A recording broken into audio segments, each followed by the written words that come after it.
Hello, and welcome to Campus Mortgage, the mortgage industry's leading provider of underwriting, processing, quality control, servicing, and closing training.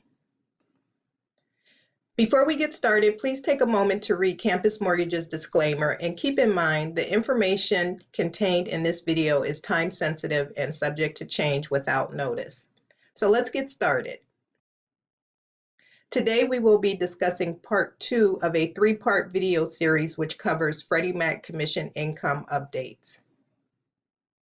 What will be covered: unreimbursed employee expenses versus business expenses and Freddie Mac commission income requirements prior to 2018 tax year. Who could have unreimbursed employee expenses? A nurse may have to purchase their own scrubs. A journeyman with union dues. A journeyman is someone who works for works through a local union and does various jobs that he gets through a local union. So he could have several W-2 forms.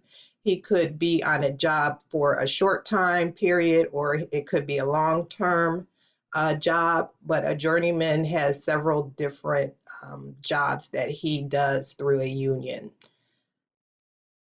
Also, you could have a construction worker who purchases protective wear. These all may have unreimbursed employee expenses, but their income source may not be commissioned income. Who could have unreimbursed employee business expenses? A salesperson or a real estate agent. They may have unreimbursed employee expenses, but their income source may likely be commissioned income. Now that we have discussed unreimbursed employee expenses and business expenses, let's do a quick example. Let's say you have two borrowers. You have a borrower and a co-borrower.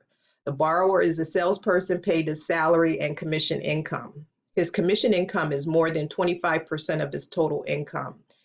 You, as the underwriter, you've already determined that his commission income is 25% more than his total income.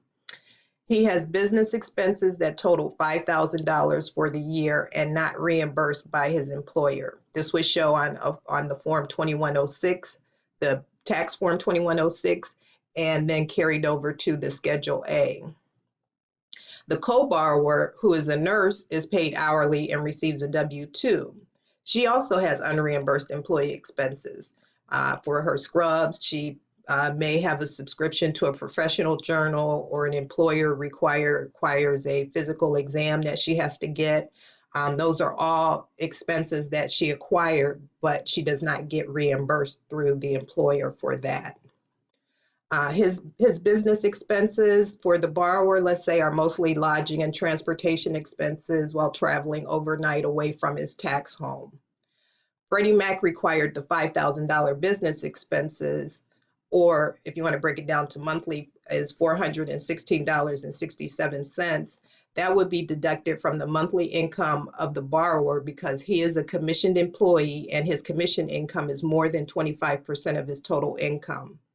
Freddie Mac would not require the unreimbursed employee expenses to be deducted from the co-borrower because she is not a commissioned employee.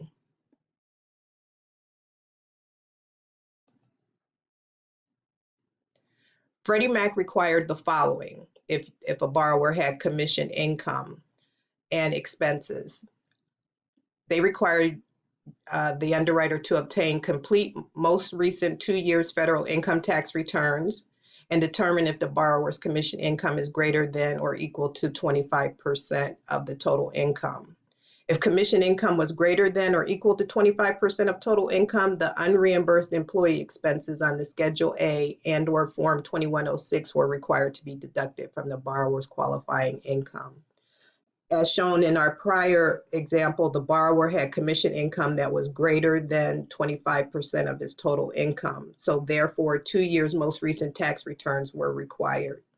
As the underwriter, you want to look at the expenses claimed for each year, determine that there is a trend of expenses written off, and if the expenses are increasing or declining.